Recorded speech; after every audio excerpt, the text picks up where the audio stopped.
up, guys? Welcome. What's up, man? Super Mecca, how you doing?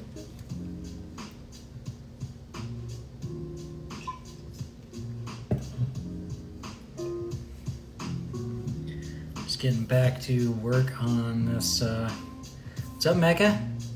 How's the remodel going?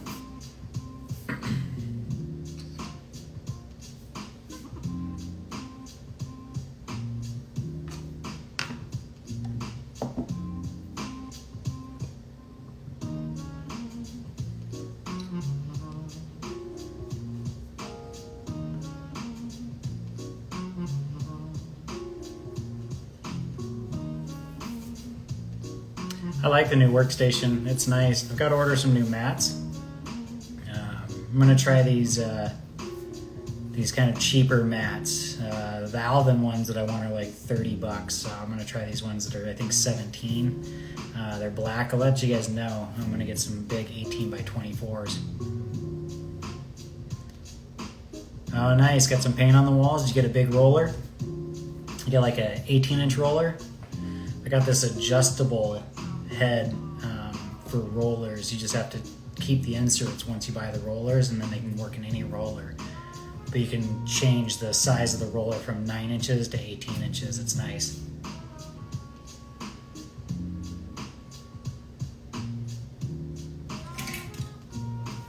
How's everybody doing tonight?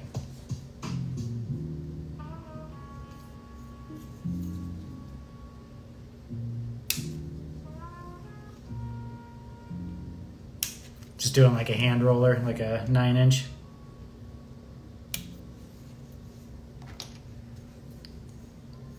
It's all about the prep.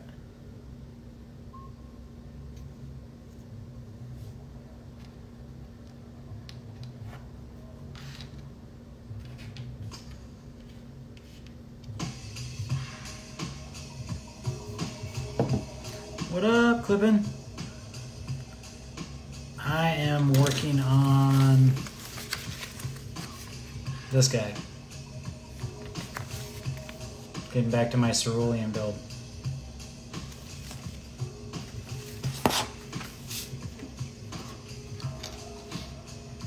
So, doing that currently. Trying to figure out what I need to work on. Build it together. I'm going to add to this.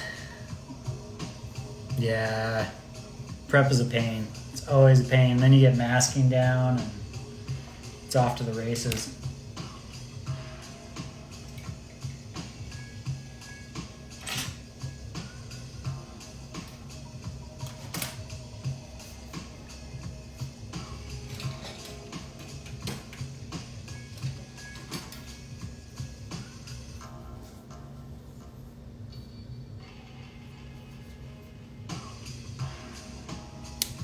Everybody have a good weekend. Avoid the heat. It's hot here. I'm not a hot kind of person. I don't like the heat. Got a little bit of rain.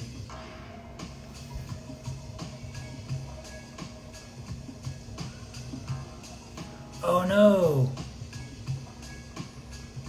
Oh shit, what happened? Do tell. Oh man.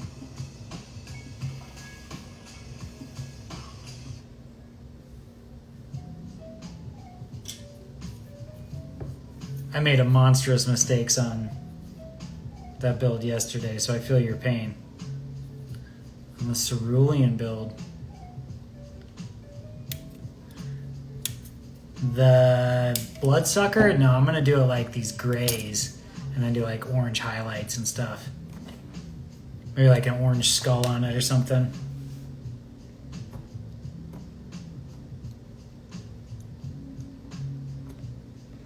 I got this this prototype resin rifle that I want to put together. See if it works for it.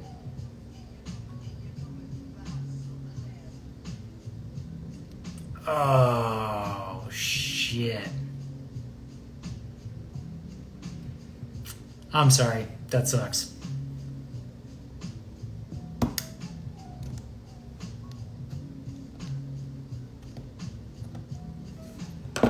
That really does suck.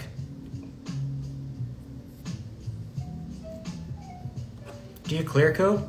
Are you using acrylics?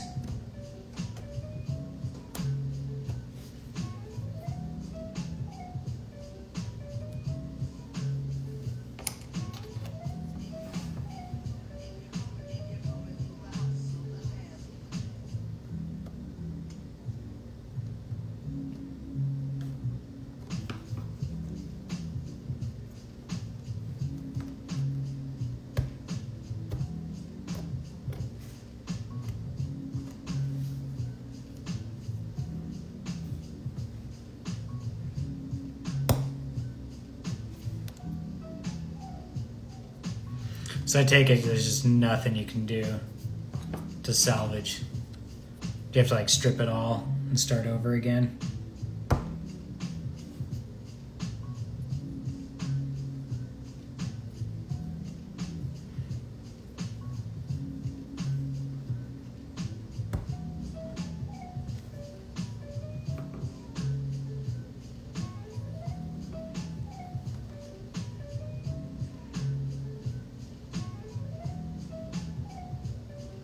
What's up, 2-star? What's up, Vern? Yeah, Super Mecha. It's better just to shift gears at that point. Go work on something else.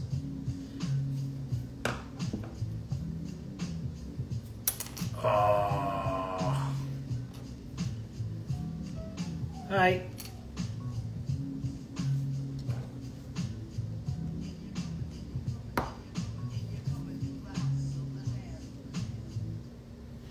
How's the new house, 2-star? What up, Chris?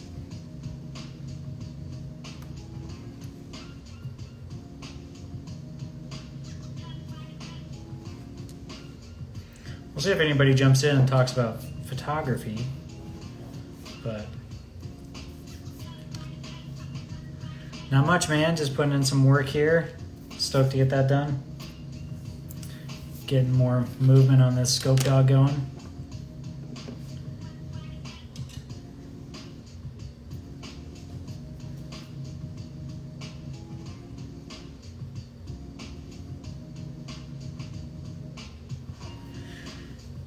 You're most welcome. Yeah, things are good over here. Getting settled in our new place and finally have my workshop back up. What's up, Chris? Finally have my studio back up for the most part. Body. What up, buddy? How's it going? Get the display cases on next week? No. The week after, like the 26th, 27th, I think, get my display cases. So that'll be nice. And the shelving. I don't have anywhere to put any of my stuff right now, so it's all in boxes on the floor behind me for the most part until I get shelving put up.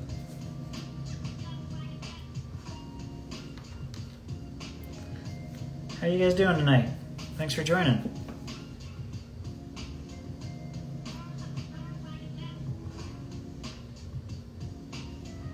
There's always a lot to do. That's the joy of home ownership.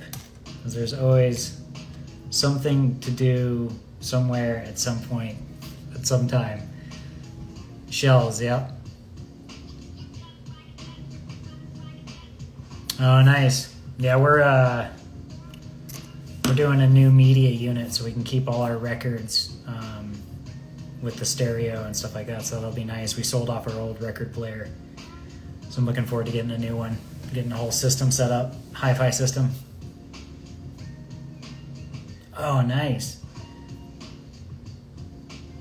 You've been a busy painter, Body. You've been working hard. I like it. I'm excited to see your Cerulean.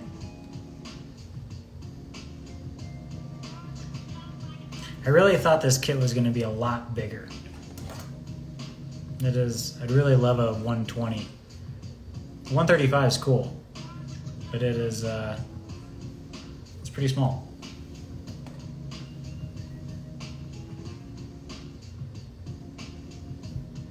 Just crushing the monsters. I love it. It's so good.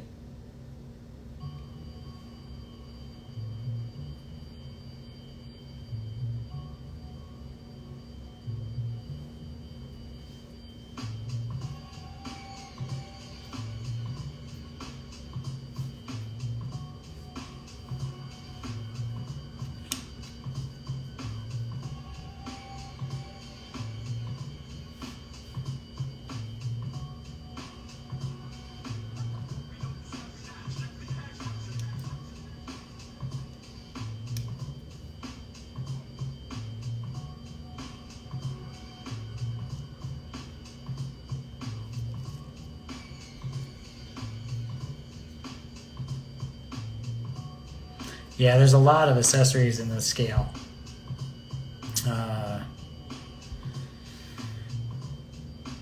Which is really nice.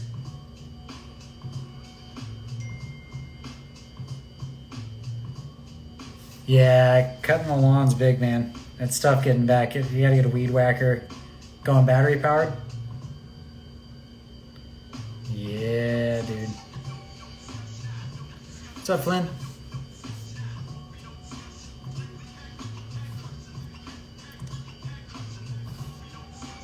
Excited to see that Cerulean build.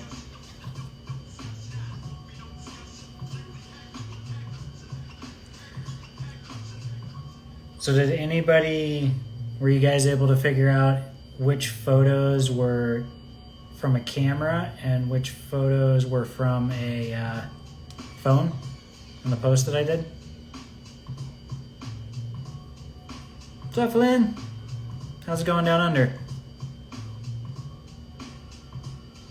Yeah, lowrider time. So hyped.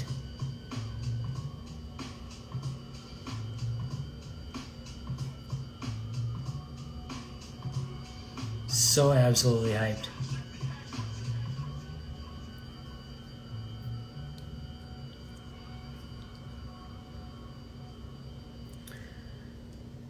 Yeah, I wanted to make it hard, specifically hard to figure out which.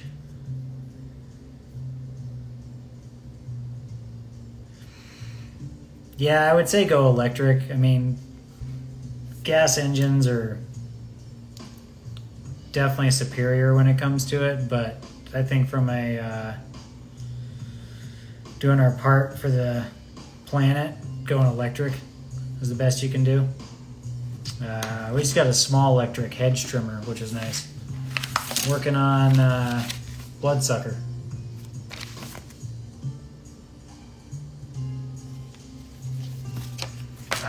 Hate it when it dies. I had to plug mine in. Glad to have you back though. It's smoking a little bit. But yeah, the photography I wanted to mess around with and just kind of see who could figure out what, because again, I think there's this big assumption that like we need it.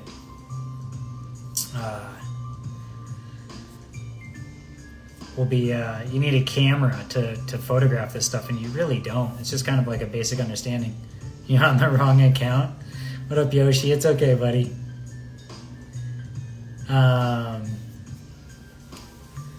Yeah, I mow in the morning when it's cool. I mow at night so that we can put it on top of our garbage to keep the bears from going in it, since we put our garbage out on the weekends. And the bears have been hitting the garbage cans up and down the road. You guys know about the syringe tip?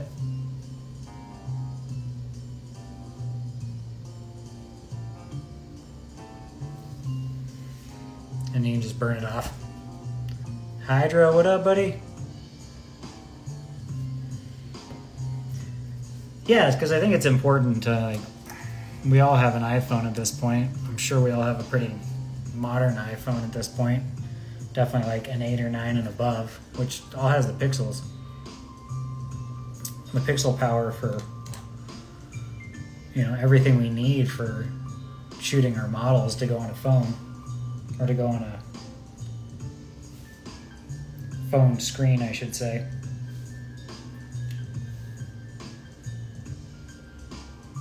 I think once it starts to get like specialty oriented, like you want to shoot it kind of like a really moody with a certain lighting or smoke and shit like that, like then that gets tricky. But I think really basic model photography that we all kind of have come to recognize and stuff like that. I go through the same shit with a crackhead.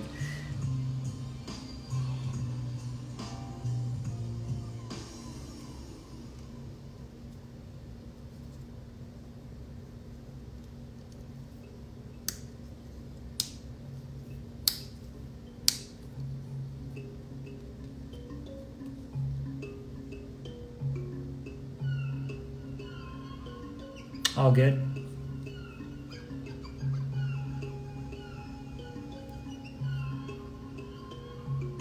What you two guys working on?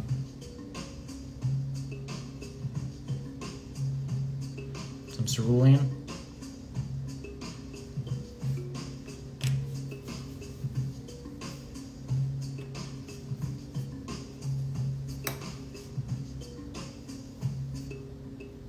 Yeah, new station's nice. I got a new chair too, a drafting chair. Since my desk is a little bit higher, so I can stand at it, or kind of stand at it. If I got like one of those elevation blocks, that'd be really good. But I needed a taller chair, so this thing goes pretty low to pretty high, which is nice. And then it has like the foot ring and stuff, so it's good. Lay back in it. How's the music sound, Hydro? Can you guys hear it?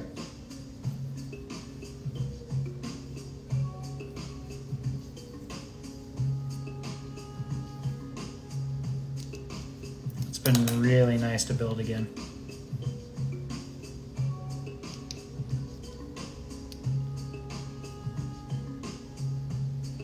Into a flying predator. I like it.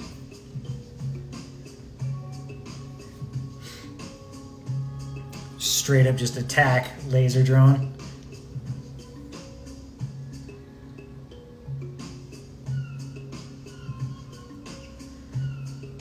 You're gonna put on like a acrylic rod, have it flying, all lit up.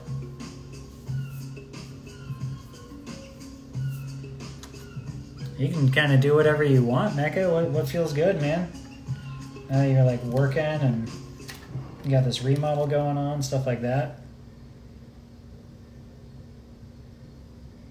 Do something big, do something small.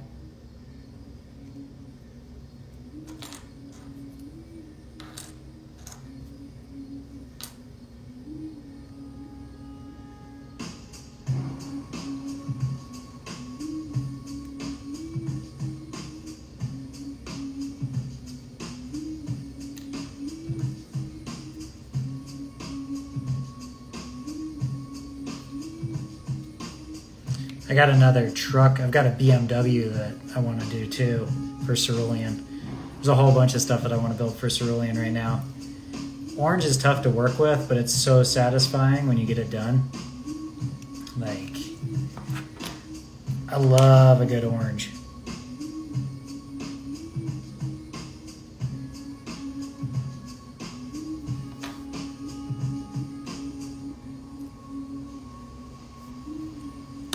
Put dreads on it.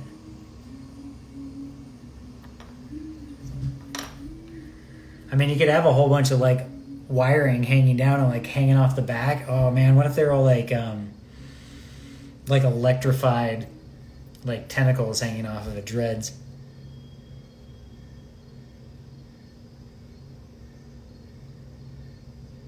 Do it, Mega Musume. Masume? Masume. Mecha Masume.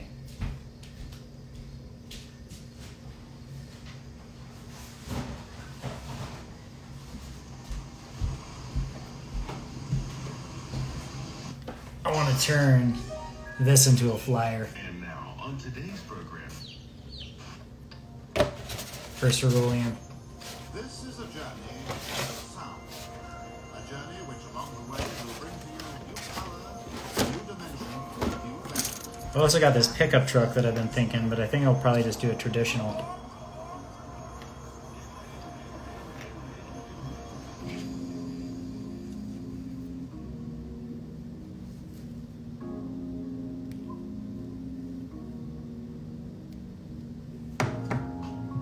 Yeah, BMW is so dope.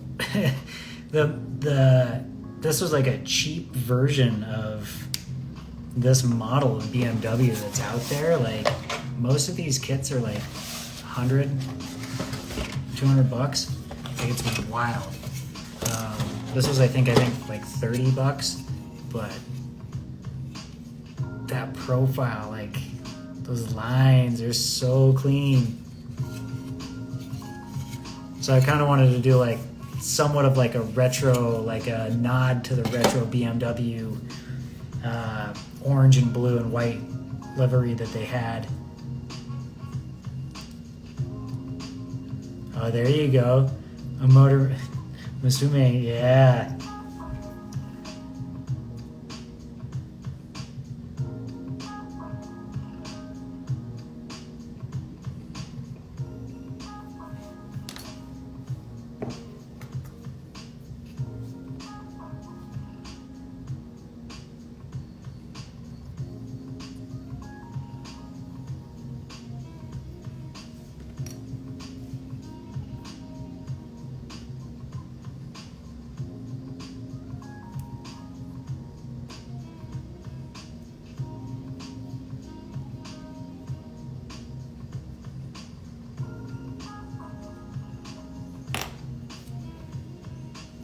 Ooh.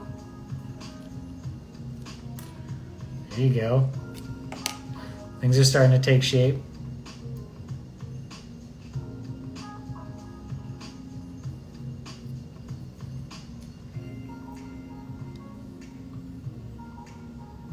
Give her some sort of like sky car.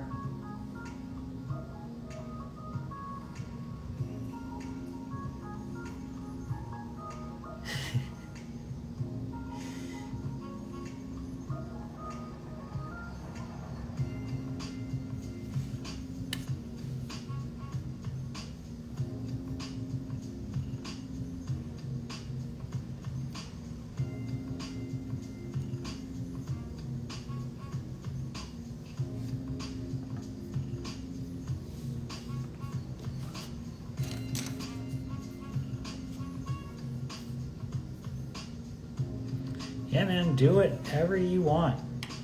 It's really just time to kind of while out and have fun and not really sweat it.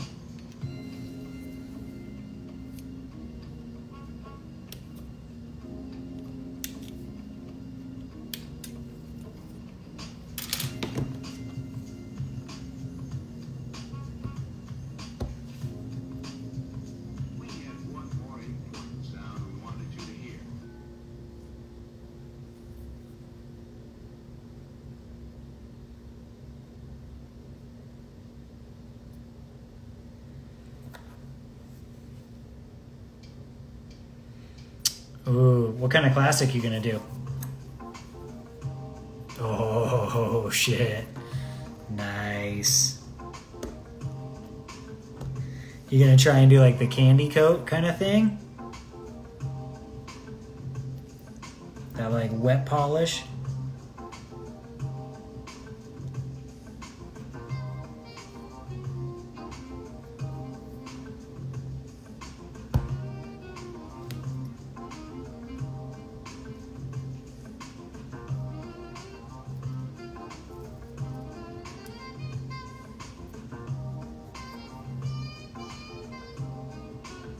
Hover drift. I mean, I don't know, man. Once you go hover, it's just kind of too much fun. Like, I agree. Like, I think building a classic is cool. I think I might do that with the truck, but hover cars are just fun. Like, scratch building engines and like adding guns or like adding wiring. Like, it's just a really cool universe to explore.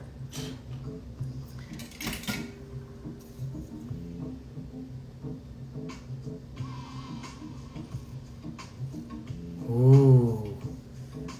Was that the small scale? Not so you want to do like a, what is it? Is it a 120 or 135?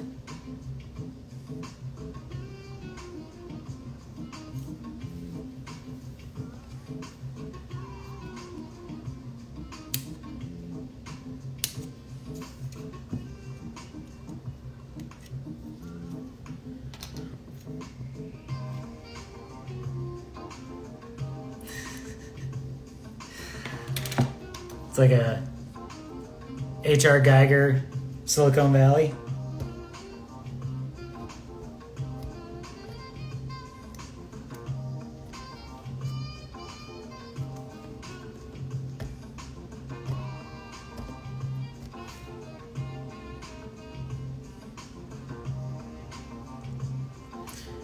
Did you bring back the Snickers dick vein on the bottom of your vehicle?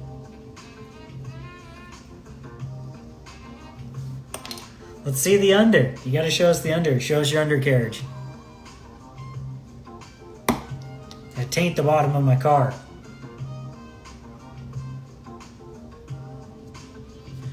The underside's one of the best parts. There's so much like real estate to play with. Yeah. Like it just looks like you threw the kitchen sink out. That's the way it should be. Just like, Just get it all out onto it.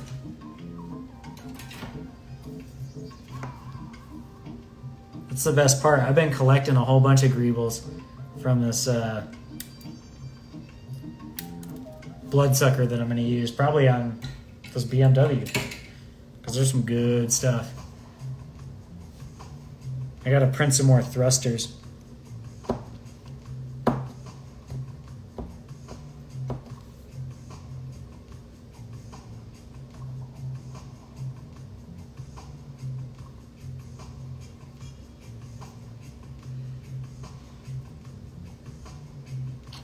Again, that's a fun thing about the hover cars. You just get to go crazy with it. While out on some shit. Add this, add that. Make it look like a agreeable yard sale. It's looking good. That profile is fresh. I'm interested to see how everybody finishes their hover cars this year. Like, are they close to the ground and floating? Like, are they on rods? Like, do they make dioramas? Like, because I like how you have it like flying and like. So I've been wanting to do one of mine where it's more like flying. I really want to run some LEDs to that shit though.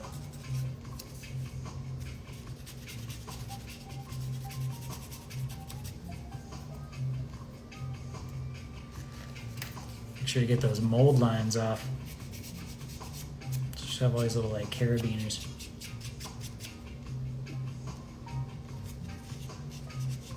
Or clipping will come for you. It'll come for your seam lines. Come for your mold lines.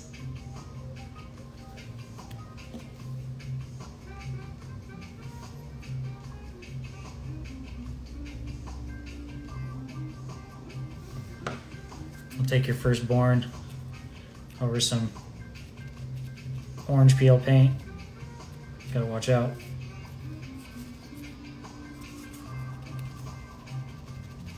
Do you like my fingerprint that I stamped in the front of my my last build? Just mashed my big old thumb right into it.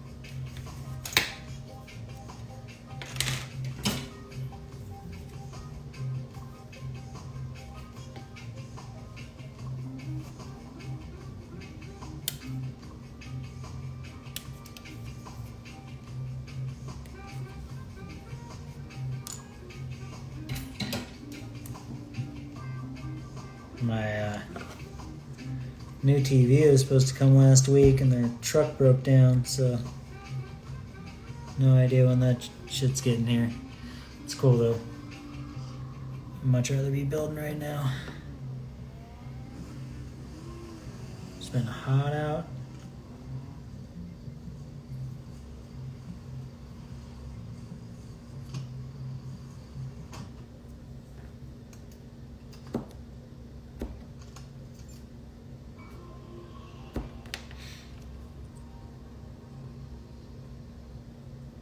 You are now entering a time warp.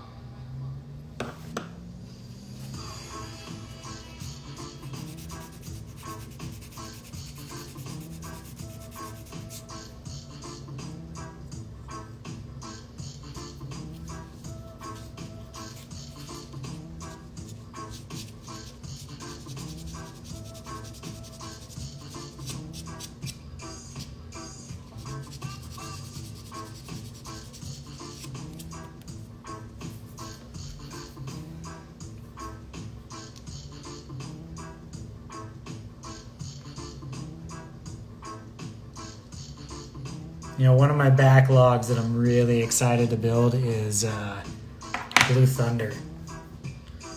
You guys got any Blue Thunder age-appropriate boomers in here? Any senior citizens in here?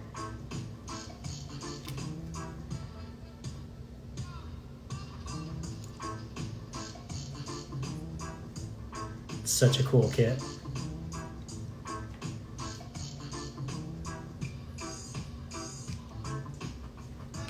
You out clipping? Peace, dude. Have a good one. Thanks for joining, stopping by to the photography talk. Or no photography.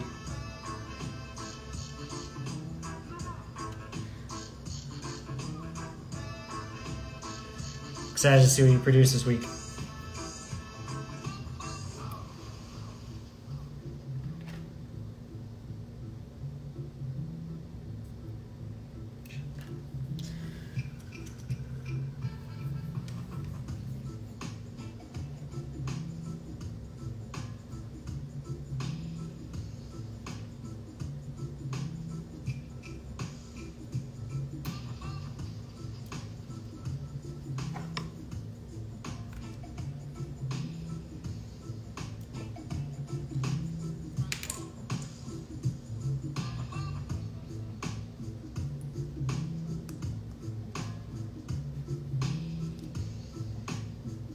So I guess I'll just kind of ramble about some photography so then I can just save this.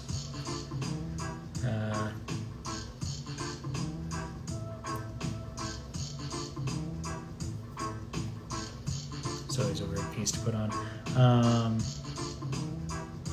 Yeah, so I think a lot of people get caught up in their photography and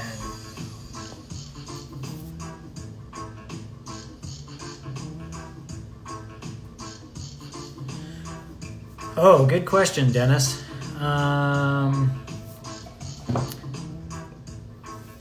I think, in all honesty, I think if it's... So if we only have this choice of really bad or no panel lining, I wouldn't panel line them. Just because if I knew it was going to be something that was going to turn out bad that I was personally going to be disappointed with, I wouldn't do it. That being said... I guess I would ask, like, why aren't we doing panel lining? And then, you know, if it's like, I don't know how, then we can easily change that. Like, that's something that we can, like, panel lining is really easy to do. Yeah, no panel lining at all. Exactly.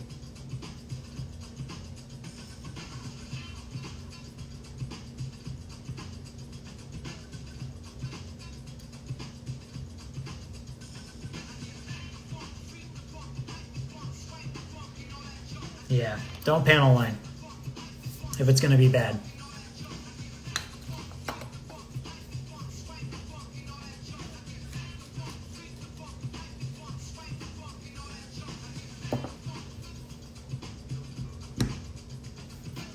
But if you ever want to learn how to panel line, picking up like a cheap aircraft or something like that's pretty easy. I've panel lined with acrylics because I guess I was kind of afraid of using like the Tamiya panel liner.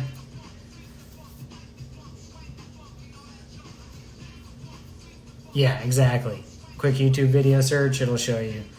And like if you wanted to use like a Tamiya panel liner, like you can use like a white eraser from like a pencil eraser to like erase it off. You don't need like a fancy MadWorks tool or anything like that. Just a standard white eraser will take up any sort of like overage you get on your panel lines. If they're acrylic, I usually would wipe it with my thumb in the direction of the line, so it would pull it down, and I would just flood those lines and wipe it away. If you're going for a clean build, though, just don't do it. Do your clean build, do it really nice, and then wait to do a build where you have a little bit of freedom to, say, if you need to weather it a little bit, or like cleanup's not precise, like you weren't able to get it all. That's what I would say if you're looking to learn how to panel line.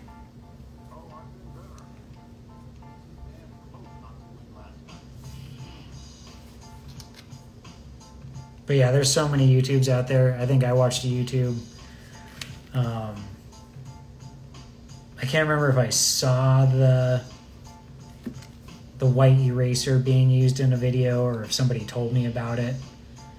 But I just got like a 6-pack of them.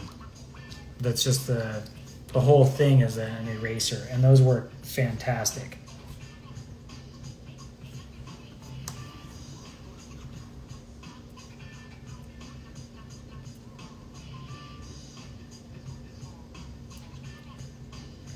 And then if you're okay with working with like a hotter product, like a spirit or something, you know, like a mineral spirit, a thinner, stuff like those, then you just start to work with that. And there's tons of videos for that too.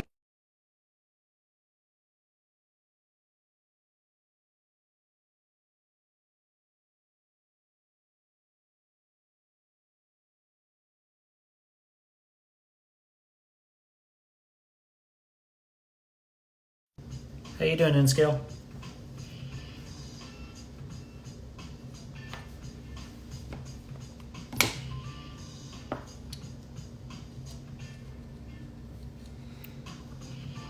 Sergio, ¿qué pasó?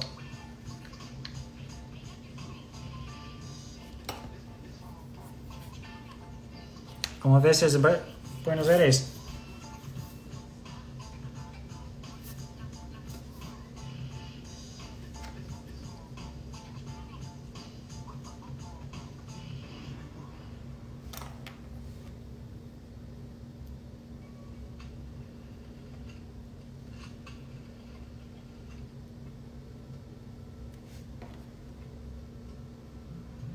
Todo bien. Bien.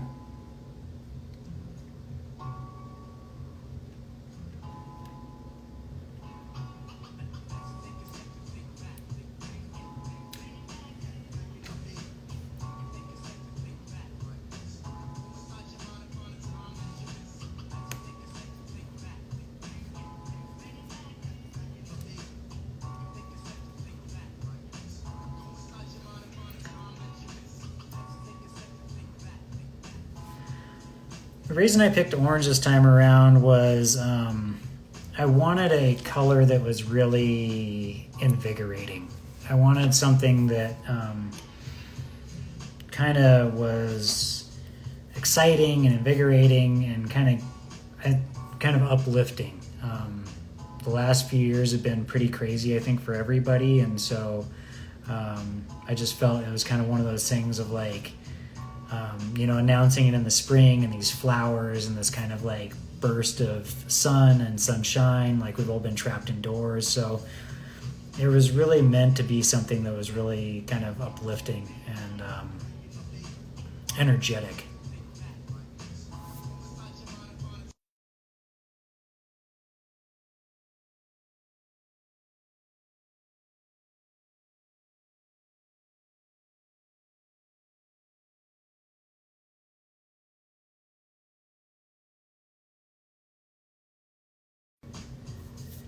yeah, it's kind of, I wait for the colors to kind of come to me because it's always something where I have 2 or 3 colors in mind that I want to do, but it's just something where there's an instance or a moment or something that just really kind of strikes it home and kind of that's the color. So I've already been thinking about the colors for next year, as I'm always kind of thinking ahead. So excited about that and kind of the possibilities to explore in that realm. But for now, I'm really excited to do some stuff with orange. It's a tricky color, but I really enjoy it.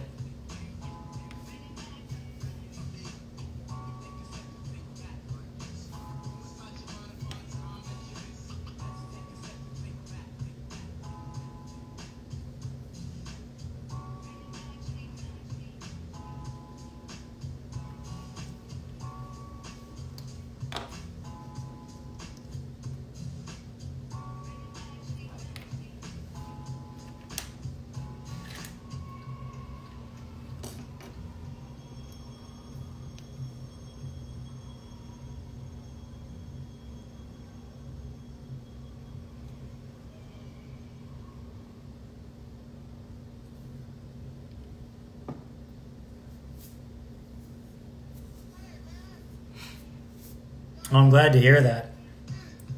I love orange paint too. I'm really excited. I got to order some more colors. I got to order some more colors. I don't think I'm going to go neon. I think I might use that neon. It's so versatile. It's such a beautiful color. I'm really excited for the color theory next week to talk about that. I need to do it more at the beginning of the week, so it's not at the end of the week when I'm talking about photography. But yeah, it's such a versatile color.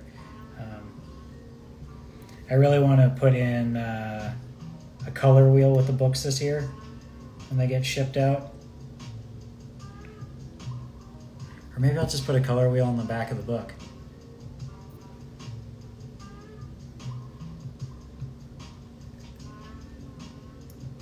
I guess I know what I'm designing tomorrow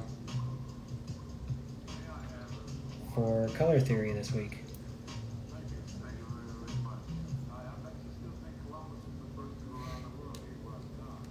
Because you know.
Oh, good, Dennis.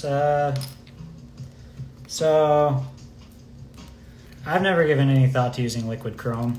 I've looked at some chrome. I only use acrylics, so that's like kind of my thing. And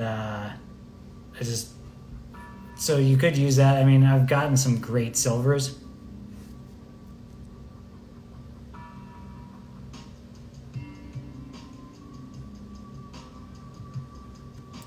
Yeah, it brings a beautiful shine to it. You're right. Like, it looks really amazing. So I think it's just really like, is it for a lot of people, like how it goes on, like if they're able to spray it and stuff like that, because like you said, it's delicate. So there's other liquid chromes out there that are worth looking out. or looking into. I don't know if anybody else in here has worked with liquid chrome.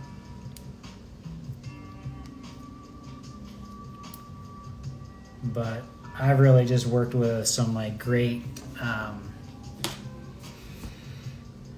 silvers, some like acrylic silvers. Like I think the one I have is either like a MIG or a Vallejo. Let me check.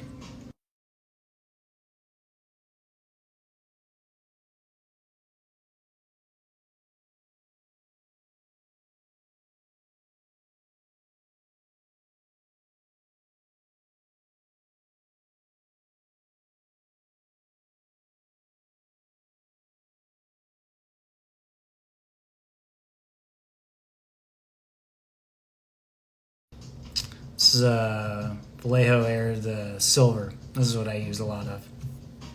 It's definitely not chrome. It's definitely silver, but I don't do any really I rarely do clean builds. I think if I did like a solid clean build, I would definitely look at some liquid chrome for some of the inside of the thrusters and stuff like that. I'd probably be using it in all sorts of different parts, joints, all sorts of things like that.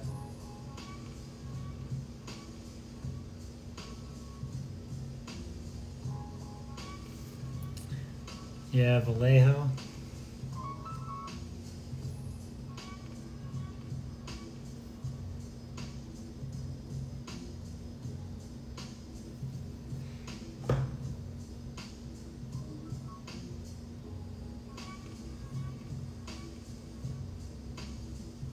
Yeah, Vallejo's based out of Barcelona. I don't know where you're at.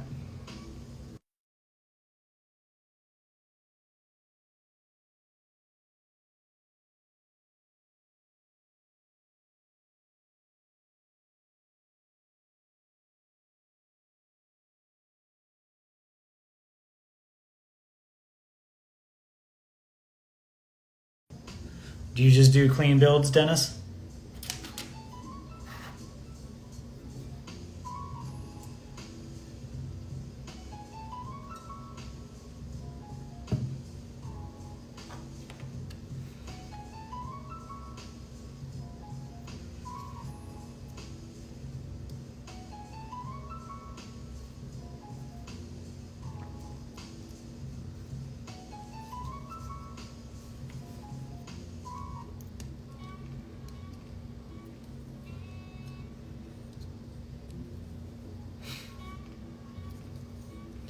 Such a cool little kit. Now to build the right foot.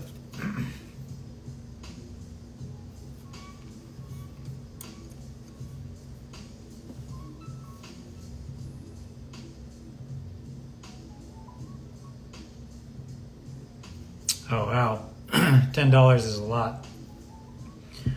Yeah, I don't know. I mean, so what kind of paint do you have access to? Like, is it more like craft paint or like automotive paint? Because at the end of the day, paint's paint, right? It's pigment. We're just spraying like the pigment of a color where it's combined with a molecule to adhere to something, whether it's a water or a solvent-based paint. It just has pigment in it. So whatever you're working with, like, shit, dude, I spray like the cheapest stuff sometimes.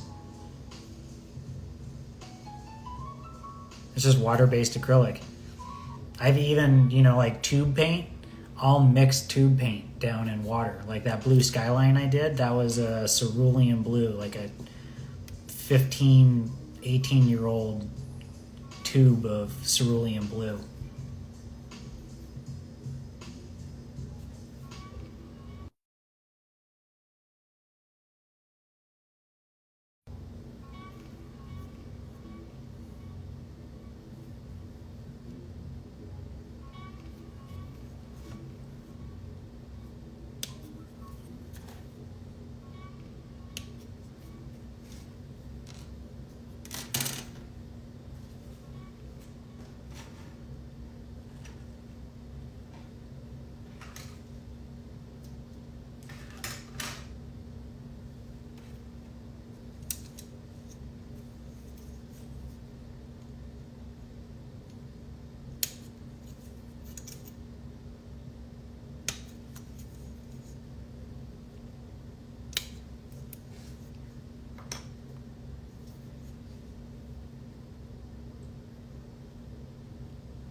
Nice.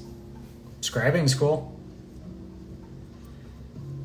How are you liking it?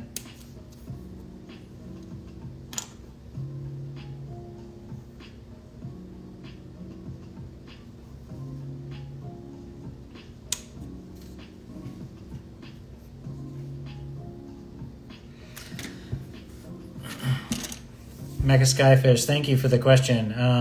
That's a great question too. Honestly, either one works fine. Personally, I like white ones. Hold on. Personally, I like white ones because it gives, when looking at the book, like I think the project just really stands off of it, just because there's no frame, and you can really push kind of to the ends of those frames and crop it in different ways and things like that. So I'm just kind of biased towards that just because I prefer that type of layout. But having like a black background, like a colored background, like a natural background, or like a light table, things like that, I think are really cool. Like I like that too. Like I'm enjoying shooting on a black background myself, especially like a zero light background. I think it's really cool because you can play with the light in certain ways that you can't really in a white box. Because when you go for a white background, the model has to be really well lit from all sides. Or you kind of get weird shadows, things like that. It needs to be equally lit so it doesn't get blown out and things like that. So you want to make sure that you're not losing, especially if like the model's white itself. So if you're going white on a white background, I'm kind of against that because I feel like it's so easy for the model to lose its definition,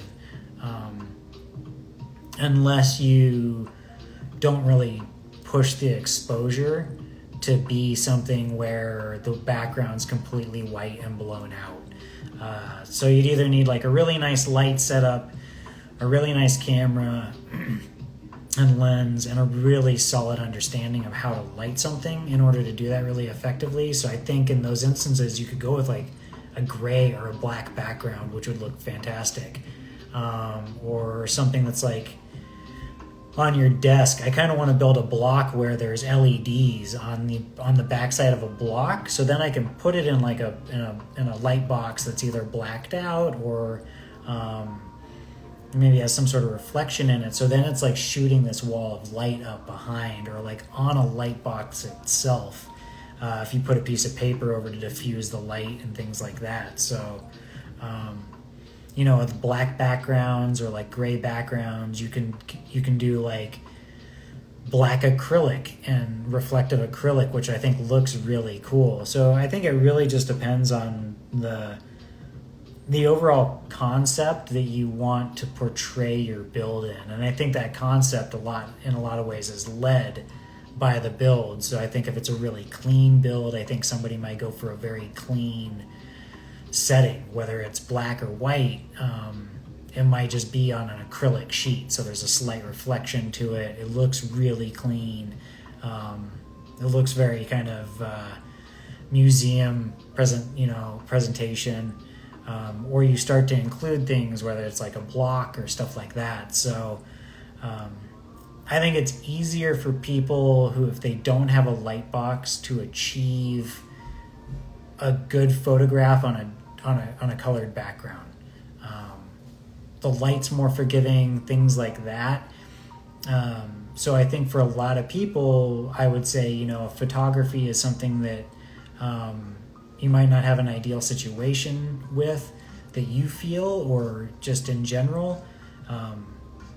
Try shooting on a darker colored background and then see how light plays with that, and then you can work towards a white background. But I think it's a great question because so often we see these really kind of like white background photos and they look great, but they require a very specific setup and an understanding of your f-stop and shutter speed and your exposure, and like even saying pushing the exposure. So like when I was shooting with my phone, we'll say, we'll just try to use the most common device as shooting with the phone, is I went into the settings where I could actually change the exposure.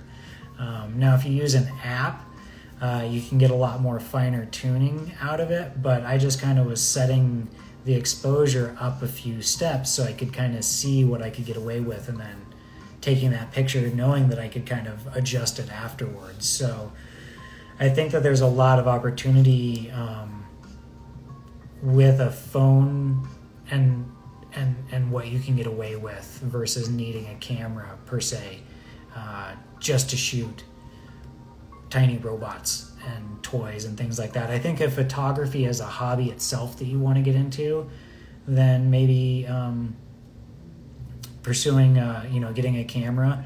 And there's a lot of affordable options out there, but it's something you want to be kind of enthusiastic about, so that you can kind of really learn the ins and outs of it and make that tool work for you the best that it can. Because our phones do so much now that, kind of like I was showing everybody with the photos earlier, like what's a camera, what's a phone? And I don't know if anybody who just joined was able to figure out which one of those photos that I posted was from a camera or from a phone. And then you could kind of see ones that weren't post-processed and things like that, because I think too often we get under this assumption that we need a really expensive piece of equipment to make great photos.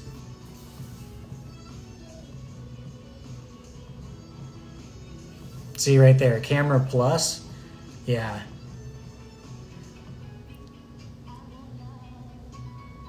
Yeah, Camera Plus is a great app.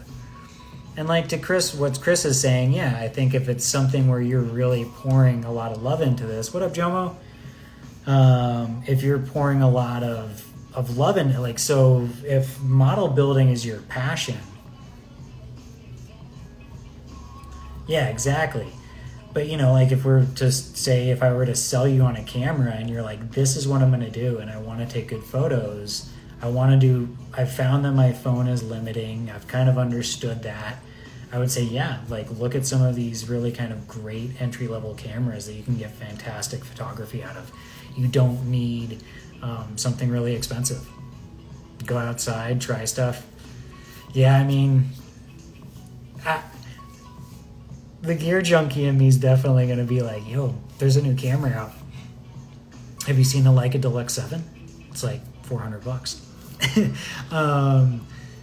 So there's always going to be that. Like, I myself just upgraded my camera this last year, so but I want to shoot more outdoor photography, stuff like that.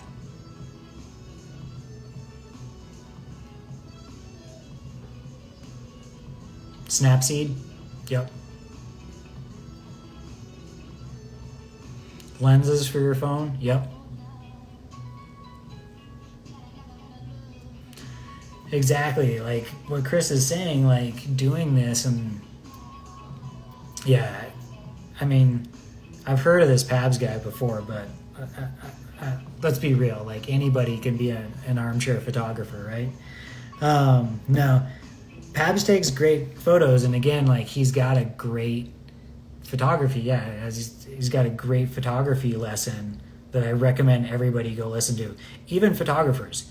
Even people who are like, oh, I've shot photography, like, I understand camera and stuff like that. Like, go and watch this. Because, again, this type of photography is also different. So there's a different understanding. There's a different approach that comes to it, especially when lighting and things like that. Like, you're going to use a lot of the basics.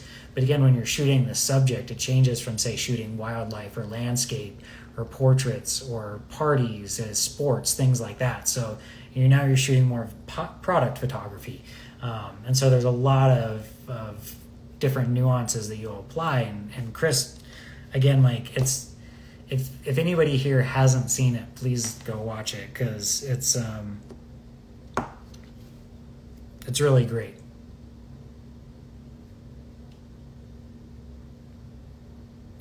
But if you really bent on getting a camera and that's kind of what you want to do and you have questions, let me know, and I'm more than happy to point you in the right direction.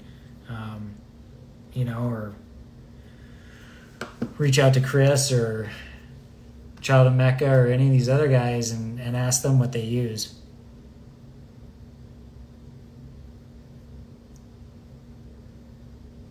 Yeah, exactly. Like, you learn these different quirks. Like, there's different attributes, there's different kind of techniques, and even almost like, dare I say, rules. There's kind of like a set of rules that you're going to apply to this, as you would with anything with product photography. If you're shooting something that's in glass, as you know, versus a fabric or a linen that's soft and flowy, like, is it on somebody? Is it flat on a table? Like, all of these things you need to take into account, because I think, again, that adds up to the concept, right? How do you need to conceptually shoot this piece of plastic? Do you want it to be moody? Do you want it to be bright? I think there's a lot of different ways that you can kind of go about it, and understanding a lot of kind of the basics around photography will really help you achieve that. And then, you may never know. Like, it might be something where you're like, wow, like, okay, I got this camera, I want to go buy another lens. Like, I want to shoot wildlife. I want to go take pictures at my kid's soccer game and shoot sports photography. Like, that kind of, there's all of these different things that you can do if you're really like, no, I want to get a camera, I really want to learn to shoot my builds how I feel that they should be shot. Like, I spent all this time on it, I want it to be really good. So I'm certainly not happy with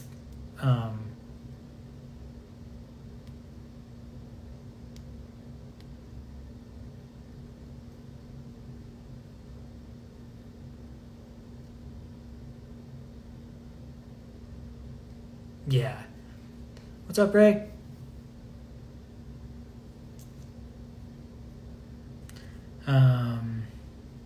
Yeah, that's really, I think you're giving, Chris is giving people something that is really kind of a simple tool when looking at it. If you're like, hey, I want to photograph this, like, focus on parts of the build that you're proud of. Focus on things that are really exciting.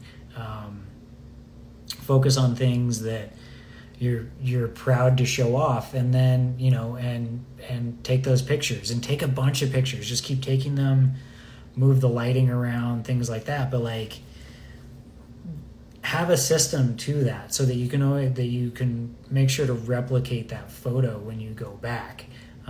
You can go so far just to keep a journal down there. Be like, okay, I'm pushing the exposure 1.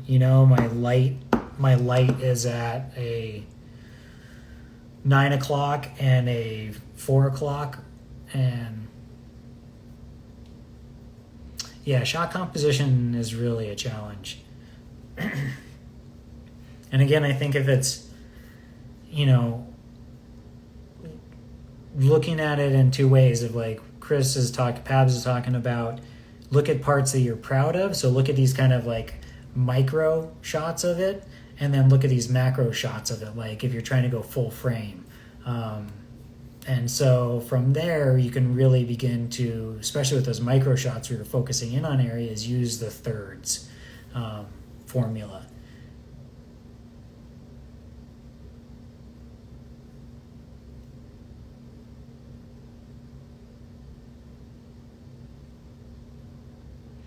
Exactly.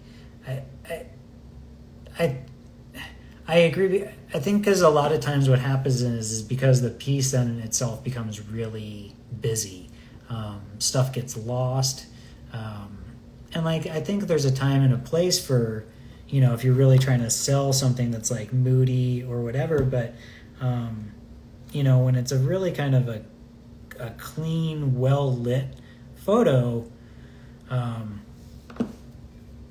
it does leave an impression. because it's something that you really remember. There's details about that build that stand out that don't really get lost.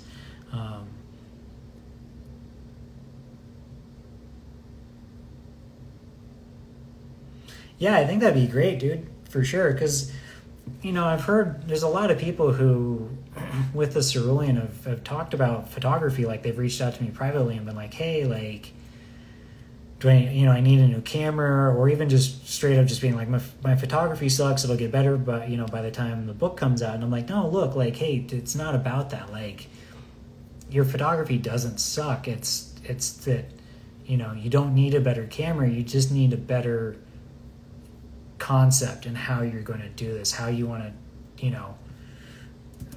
to showcase this. So again, it's something where, and I was talking about it a bit with the photos that I put up, that if you don't have a light box or you don't have a backdrop, like, you can at least shoot it on the desk with the light that you have, and we could just put a simple backdrop up. So I think talking about it would be something that's great, because again, your talk is really, it's succinct, and it's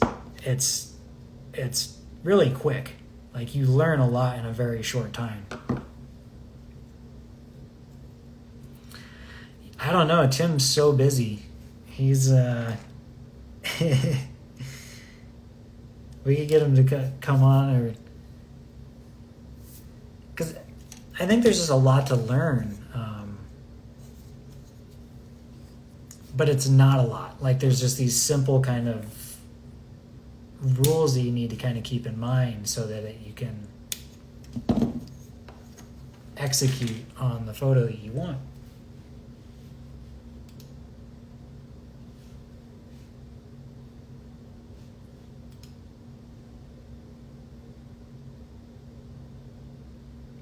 Yeah, I think towards the end would definitely be a good one.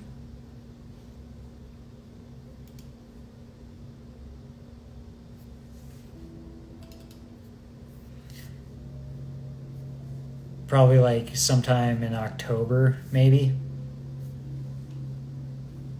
Because I'll probably shoot some more photos.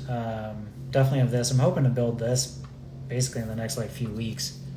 Have it all done. Be able to start something else. So yeah, I think when people are wrapping up their builds. Because I'm going to be putting together a photography email. So for people who are new to the book this year, and even last year, we're going with the same layout. So it's going to be a big hero image and then 2 smaller images. And then the ebook's just going to be 1 big image. So big kind of horizontal or vertical image. So for everybody who's going to be in that, really kind of making sure that they have that image. Depending on how quick things go, I might expand on that. So we'll see. What's up, Chris?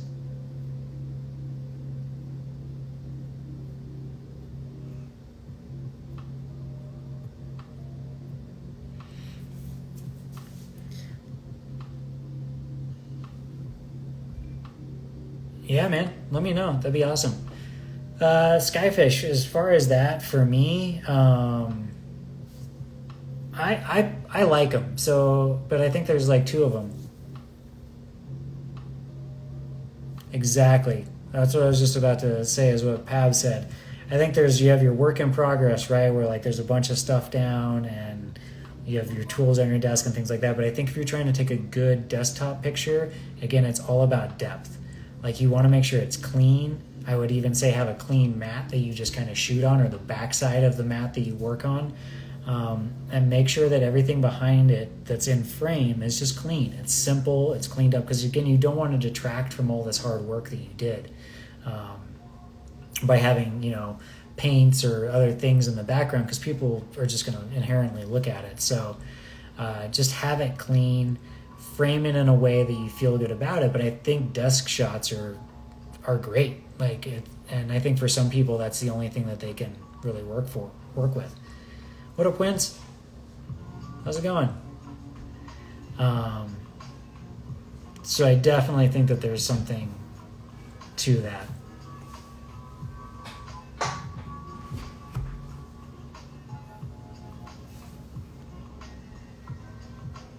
I like them. I just never really take them because they have a very like planned aesthetic. Yes, yes. Very excited.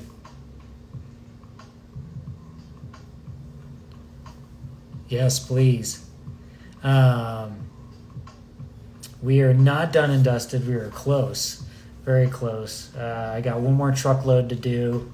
That's next week. And then having some railings put in. And then I've got to do all the baseboard and all the outlets and the switches. So it'll be a few weeks of stuff. But yeah, we're in. We're at least settled and living here, which is great. Yeah, Pabs, definitely, for sure.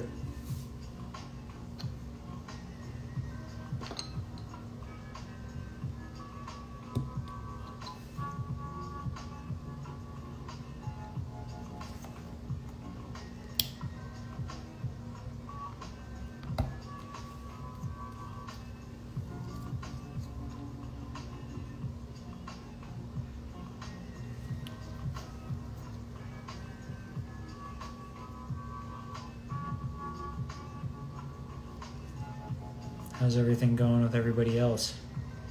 We were just talking about photography and desk builds, or like desk photos. White backgrounds, black backgrounds. Pab's talking about doing a talk, maybe getting Child of Mech out off of his couch.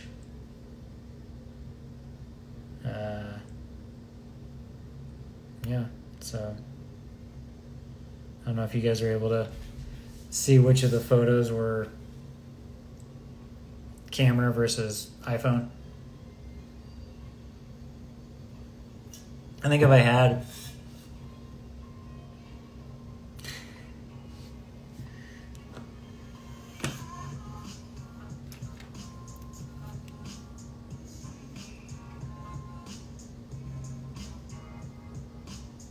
Yep, exactly. Move it to the edge of your desk. Blur it. Yep. Get as much of that out of focus background. Put it in portrait mode if you need to.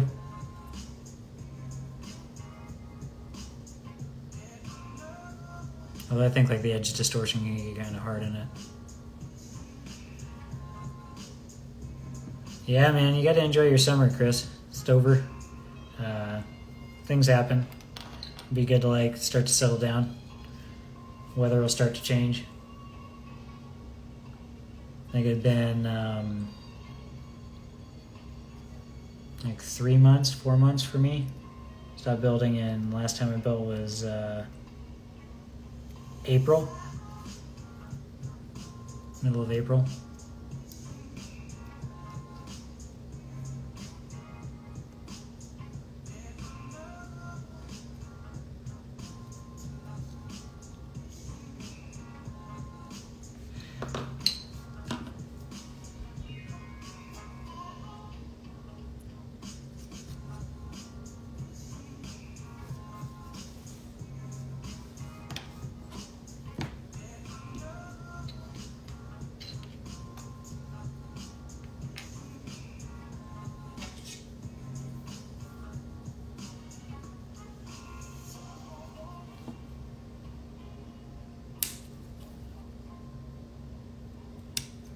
I used Tim's Bear decal on that LBX build.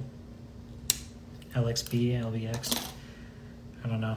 Bought that thing when I very first started building. Thinking I was going to do LEDs in it.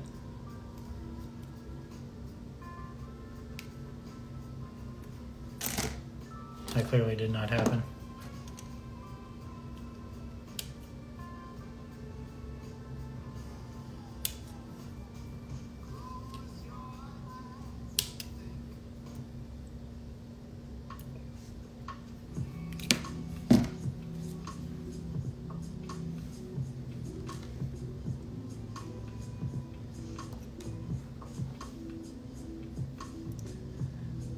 I really want to get better at skills with this build. My oil weathering process. Building up pigments on it. Probably go for a semi-desert build again. I was thinking about doing a little bit of maybe like a snow desert build.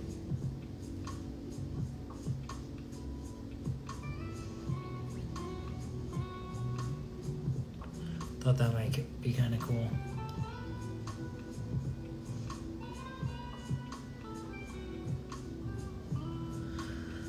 Although I could always do like a bombed out, like urban center.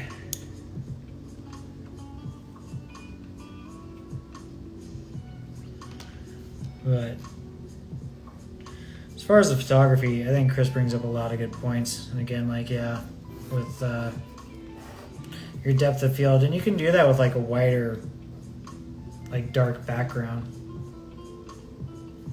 You can really blur those too. Or if you're on your desk, you can hang something off of like the wall, like a sheet that slopes down, piece of poster board, something like that.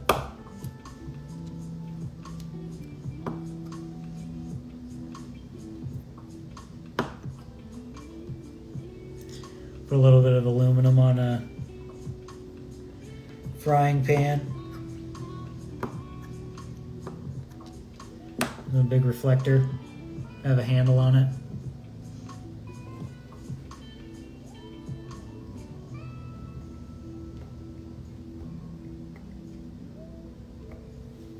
You can use the light on your phone if you have a camera as a secondary light to light it from the front if you need to.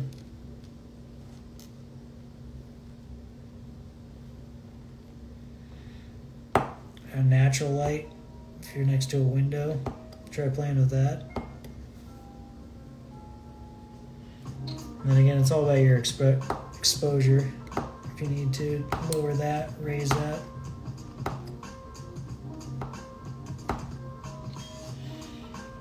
But just think about your concept and how you want to portray it. Or how you want it to look on the pages. That's a big one too. I'll tell people is like, how do you want it to look when you flip open to the book? Especially if you have a book and have looked at it. Be like, well, next year, I want to put it in a jungle. I think the first year somebody put it in their terrarium. Yeah, exactly. Like big cloth backgrounds are nice. You can get some nice cloth. You can go to a fabric store, pick up some heavy like microfiber background, stuff like that. Nice. Do it.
Yeah, I mean, checkered floors are kind of known for working well on an abstract film or photography sense. So yeah, definitely.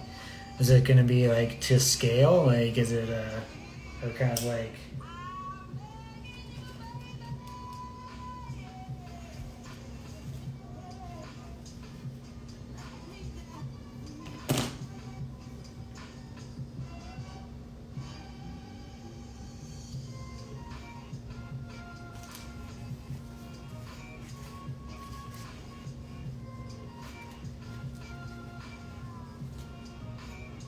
I just think there's a lot you can do with a checkered floor.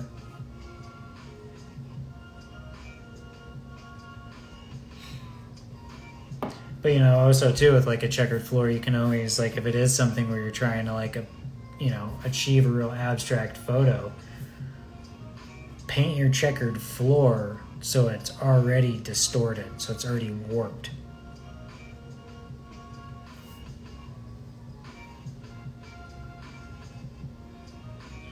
What scale are you trying to do?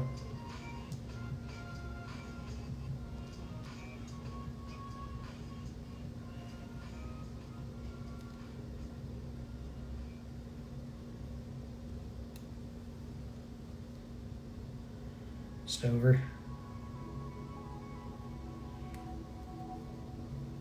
Because like if you're doing like one, what's up, Chop? Because if you're doing like 135 or something, it's pretty easy. You can just print it out on a sheet of paper, and then transfer it onto whatever you're gonna paint it on. So then you can mask it off and just paint it really easily. There's a lot of like easy tutorials out there for painting checkered like walls, stuff like that. So look at that, because that'll be really helpful.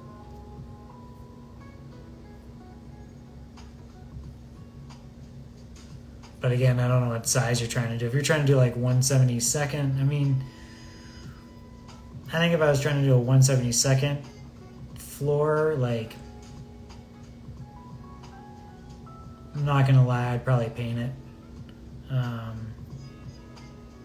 was thinking if I would print it. Anything smaller than that, I don't know. It just seems like a lot of work, like a lot of lattice work with tape. And at that point, the corners of the tapes, like, it's going to peel up, so I'd probably sponge it on, hoping that it was going to be kind of weathered and stuff. So I think if you're going to do 135, then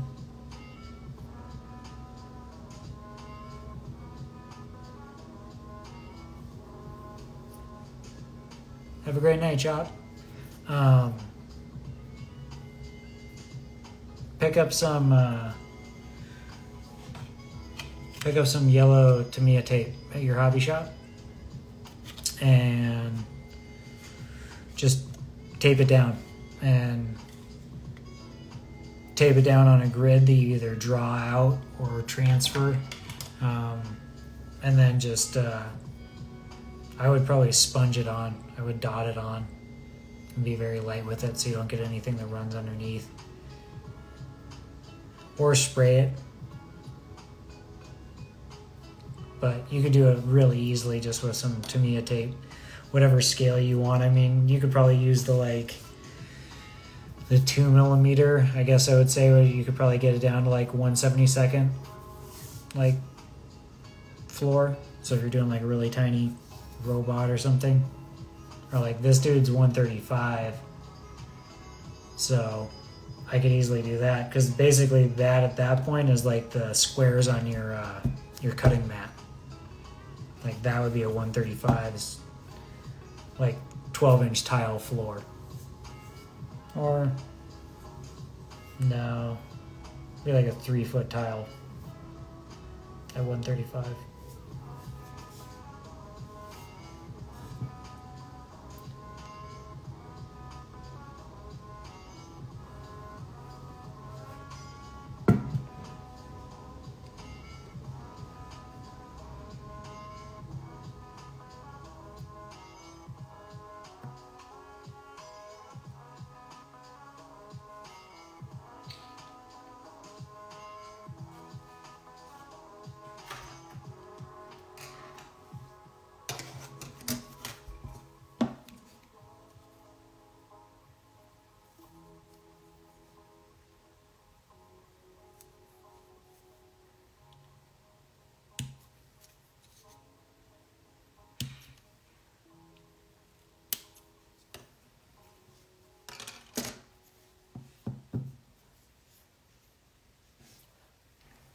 Yeah, Stover, you'll be good, man.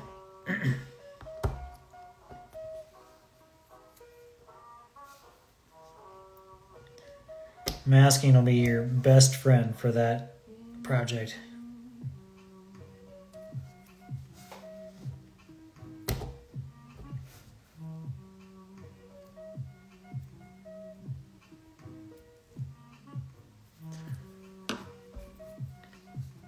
What's up, Semaphoro? Stover, if you need it to be a certain size, make it on the computer and just print it out and then transfer it. So when you put your tape down, it'll be exactly to the size you need.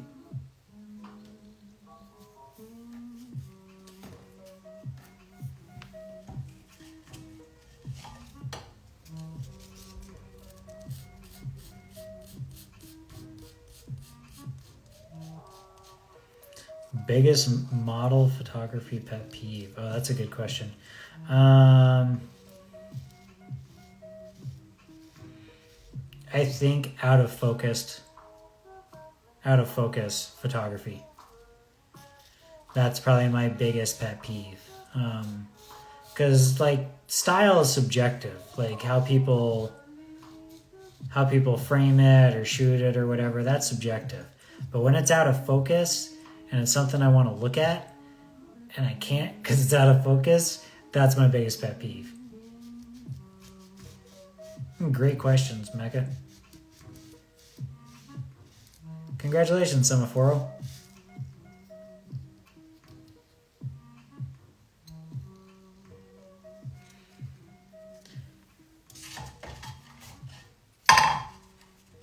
Yeah, it's tough with photography, and a lot of people are usually pretty in focus.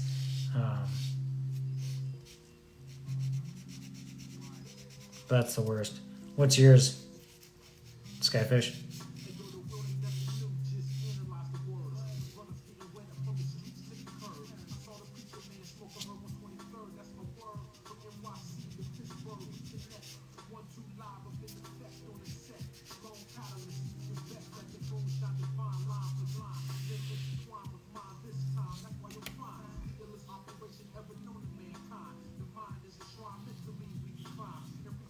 I want to build this up with some extra armor plates and stuff like that.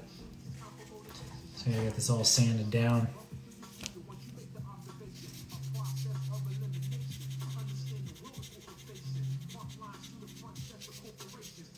Probably save that for tomorrow so I can do some wet sanding.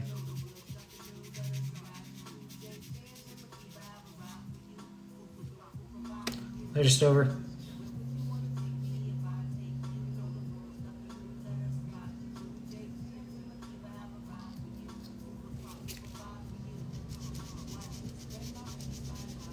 What chisels did you get, Semaphoro?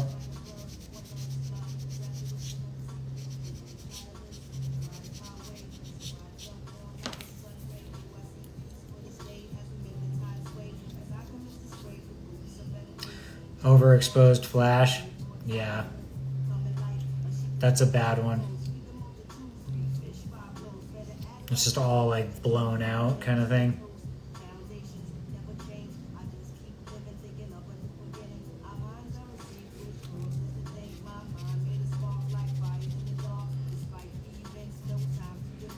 Yeah, like really a flash shouldn't be used directly at the subject. You should use a flash to like bounce it off the ceiling kind of thing, shoot it up. You want to illuminate the area around the subject. You don't want to necessarily illuminate the subject itself.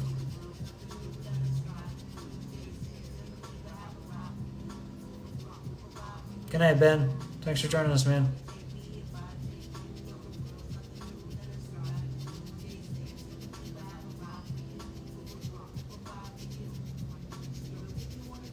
Thanks for joining the talk. You'll be able to do a lot of work with that 1mm. The 0.5 will probably take a little bit of time, but the 1mm should be great. You can do a lot of work with that. Especially if you're doing like, if you're doing a 1/100 for sure. A 144, I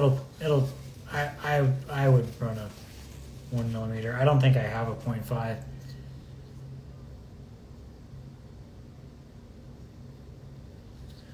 Yeah, I'm gonna have to keep working on this. But yeah, anyways, I'm planning on building out the boots of this a little bit with some polyplate. It'll be my first venture into doing polyplate work in this kind of manner. So I think I actually might scribe this a little bit too. Definitely re-scribe some of the lines on here so they're a little bit deeper.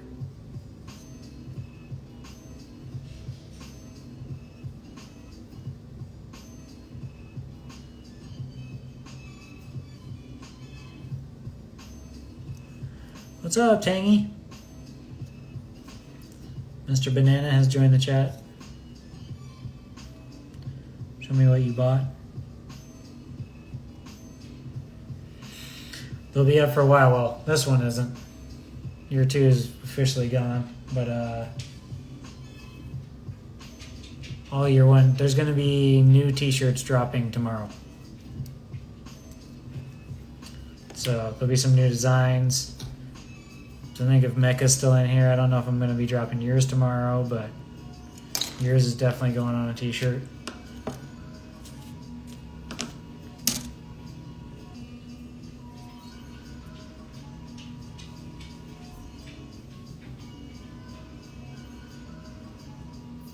Too late for a pink one? No, there's a pink shirt. Well, the purple shirt? Purple shirts, yeah. For sure. Purple shirts are gone. But maybe I can see what I can do. Yeah, Mecca, I've got your build going on a shirt in the next few weeks. Yeah, purples are gone. Let me see what I can do for you though. I might be able to send you something.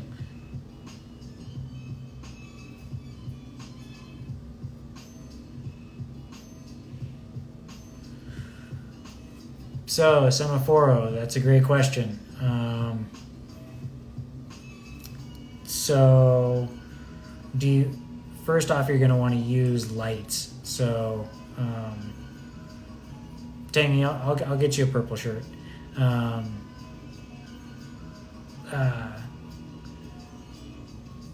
Semaphore, you're gonna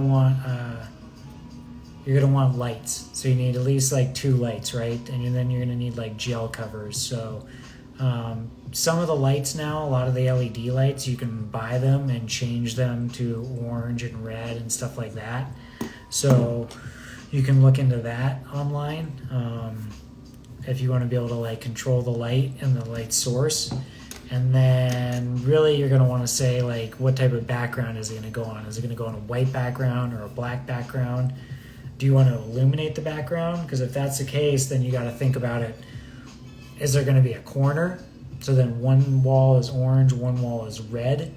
Or do you want the same wall to have like orange and red on top and bottom coming along? So are those colors going to like come in from the side and it's only going to illuminate one side of the model, or is it going to illuminate 2 sides of the model? So I think there's just a lot of things to think about and to consider on how you're going to light that to get to achieve the look that you're going for. What up? How's it going, man?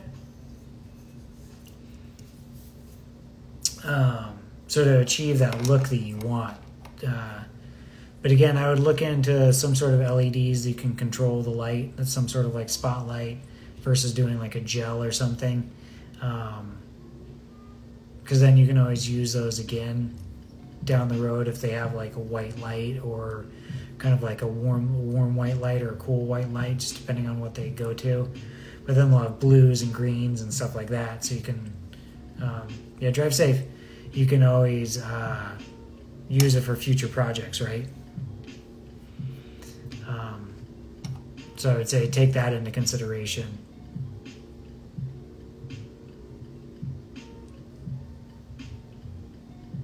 Did that answer your question?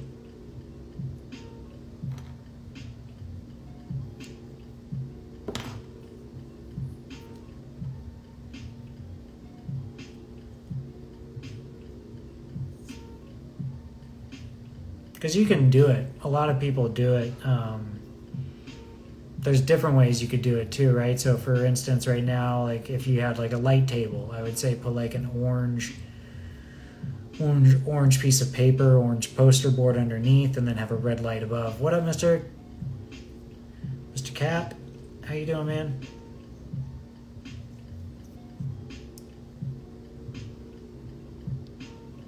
We're just talking about doing dual lighting on a piece.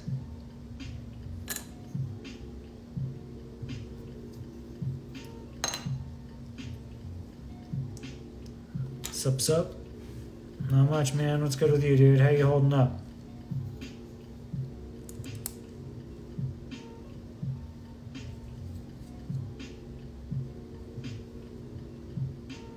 Things all good with you?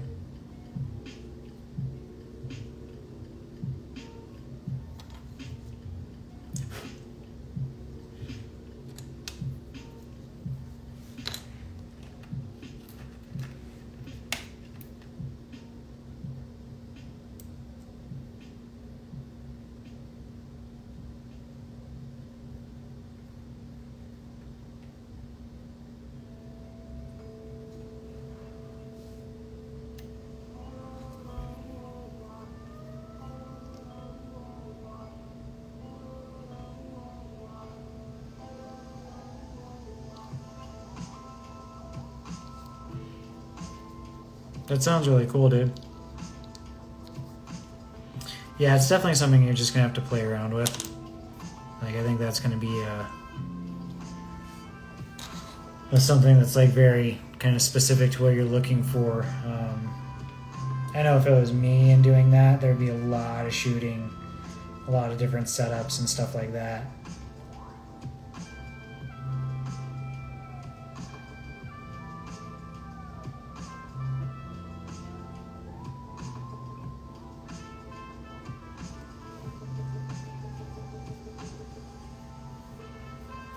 Later, dude. Thanks for joining us.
Well, I'm really excited to see what type of photo you produce with that concept, because it sounds really cool.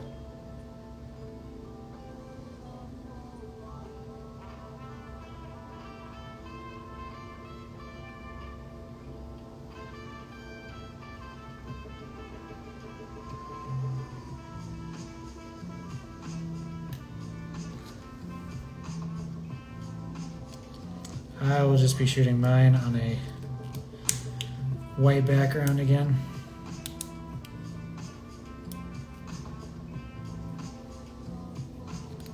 Maybe a black background depending on how moody it is. But I like a really clean aesthetic personally for my own stuff. But I love seeing things that have a little bit more conceptualized look to them. I think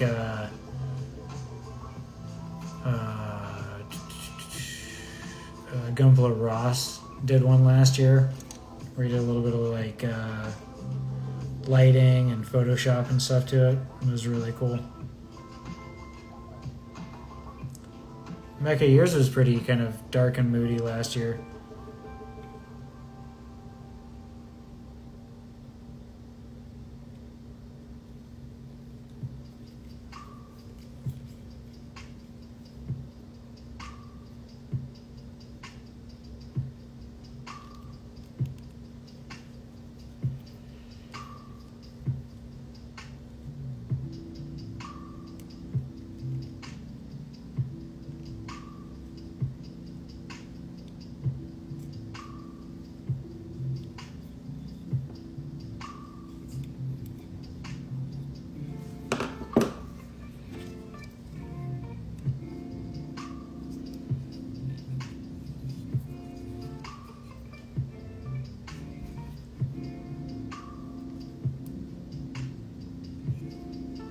Cool looking foot. Wish I had the hips. Oh, 10:15. We'll probably jump off here in a little bit. Unless anybody's got any more questions.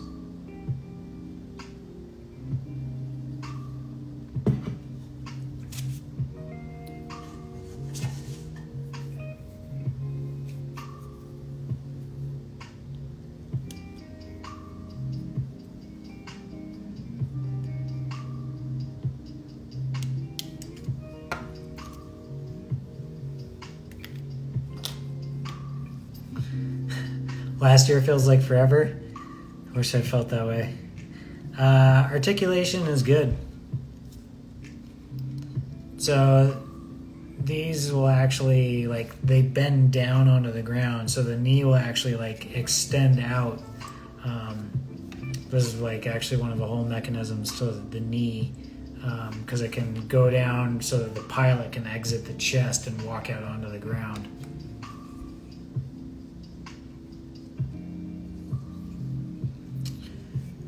Yeah, Skyfish, yours is definitely dark. I had to, that's one of the ones that, it's cool. Like, I had to do a little bit of shading and stuff to it when I was drawing it, which I liked, because you had, like, this real good balance of light and dark.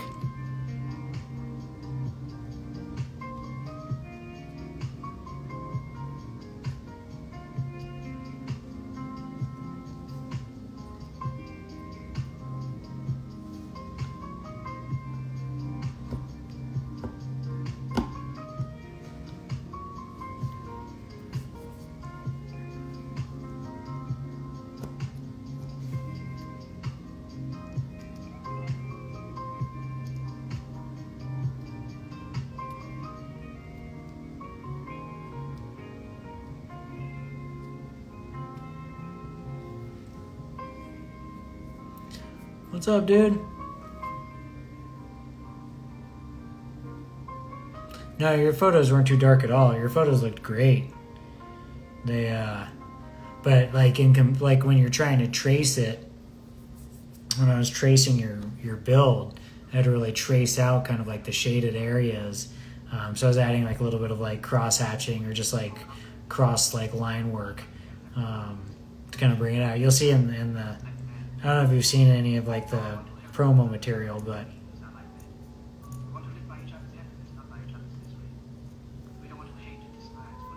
no, your photos look dope.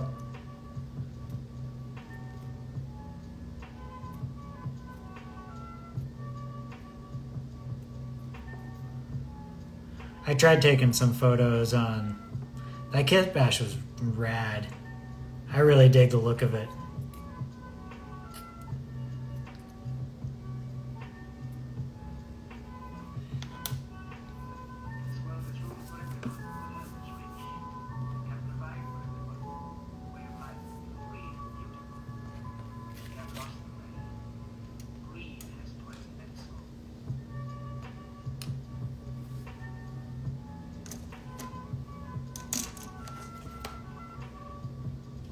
Yeah, that one I showed you is the one that's going to be going on the shirts.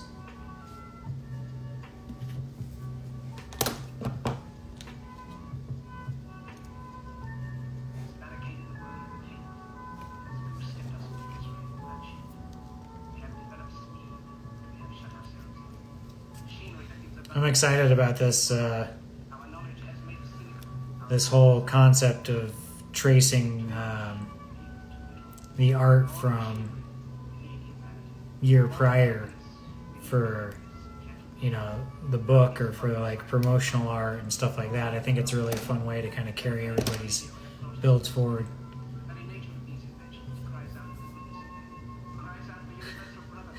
I mean, dual wielding mecha is pretty rad, in my opinion, especially if it's like a fast mover or something. But what are you gonna do? Like a big heavy gun? Like a glass cannon kind of build?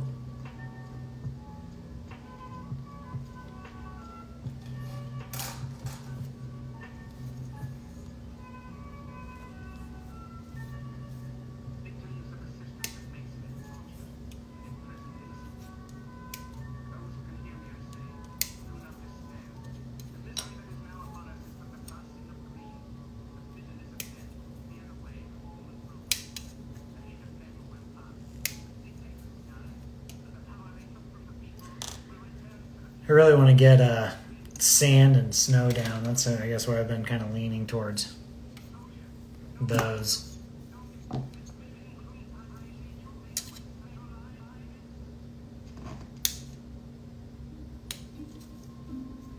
But I actually kind of want to play with water some more. Do a diorama.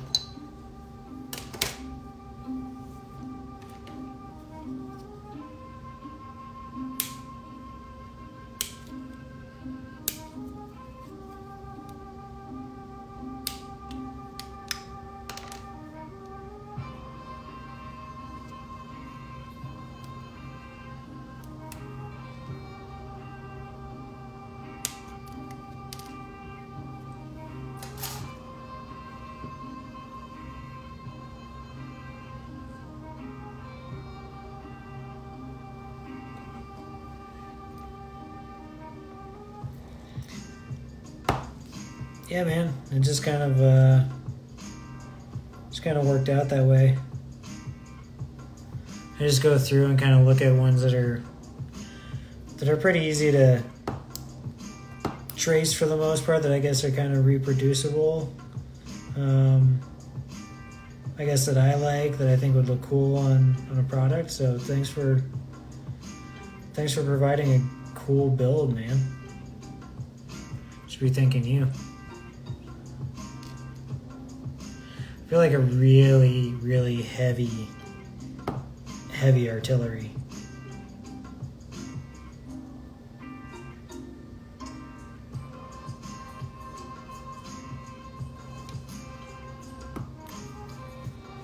I've got like a couple 135 grenade launchers that I'm thinking about putting on this. I think I might have a 135 minigun. So I might mount that on one of his shoulders. Or build a backpack. Kind of want to build like a little bit more of a backpack with like a cloak. And then have like a minigun. Definitely some more antenna.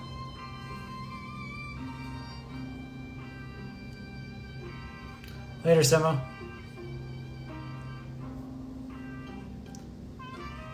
Definitely need some more antennas on this thing. But I'm going to add some plating to the front.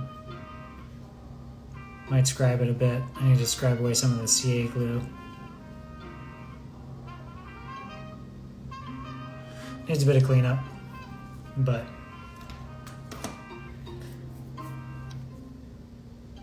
that's pretty easy.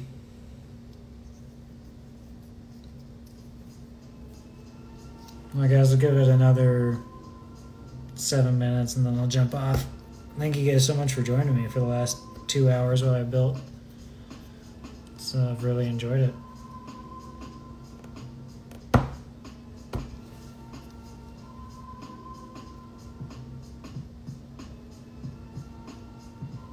I'm going to try not to start another project this week. We'll see though. Once this thing gets built and then modified and primed, I don't know. We'll see how quickly it goes. I do need to figure out a base though for it.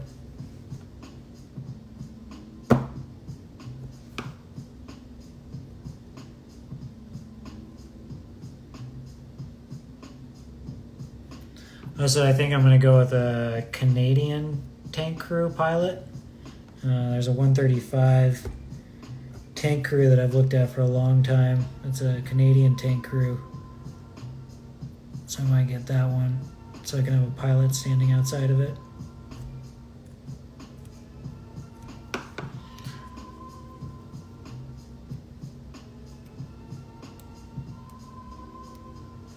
Dude, get that Cat Mecha. It's dope. It's a really good one. If you want to do a heavy weapon too, like if you want one of those builds, I recommend that. That was my second time building it, so the second time was way better. First time sucked. But yeah, that build was fun. I really enjoyed it. That building was definitely more work than I thought it was going to be.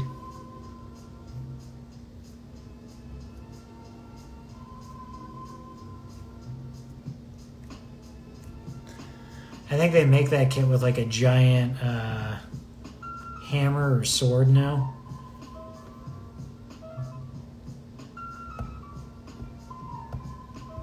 I think the sniper rifle is better.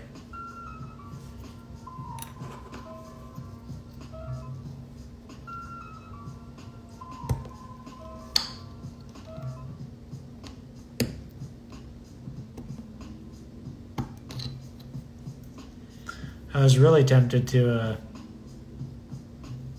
do an Ed 209 for Cerulean.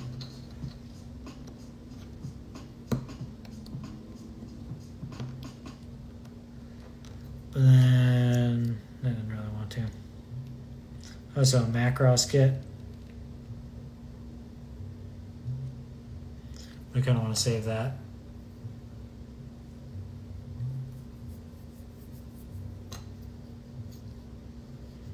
But this Bloodsucker is going to be a great one.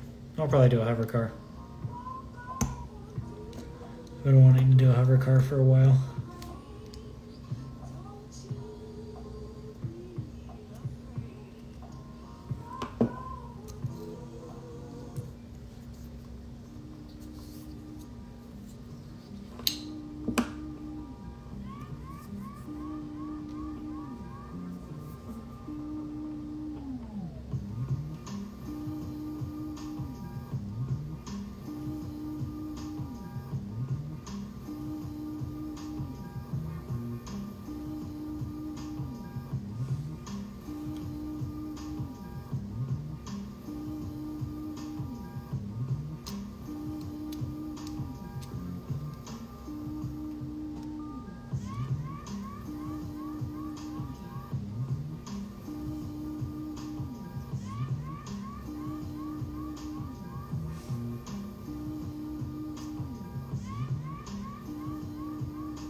Deadline is November 1st.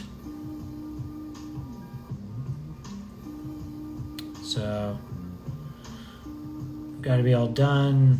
Pictures should be to me. I think I'm going to I usually give a few days. So I think it's like, pictures are due by like, I think the 3rd or something like that. So yeah, finish by the 1st.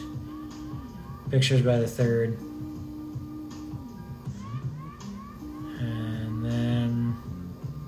It's going to be a lot. Digital Showcase is going to be long. It's going to go into December.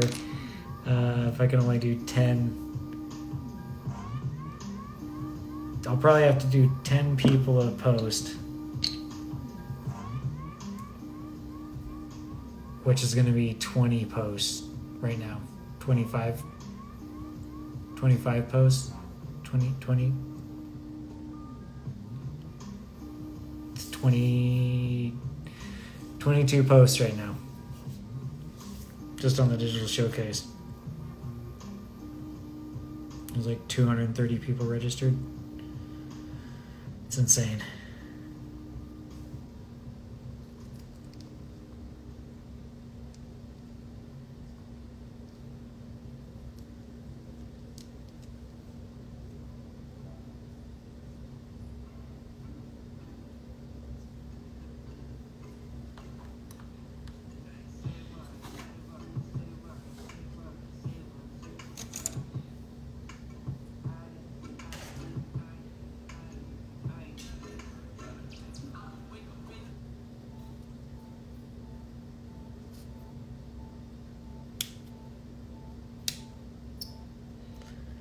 Alright guys, I'm going to jump off, wrap this up for the evening. thank you again for joining me tonight. Thank you for all your questions, Mecca. Definitely, it was good to hang with you guys. So, thanks again. Have a great night, and talk soon.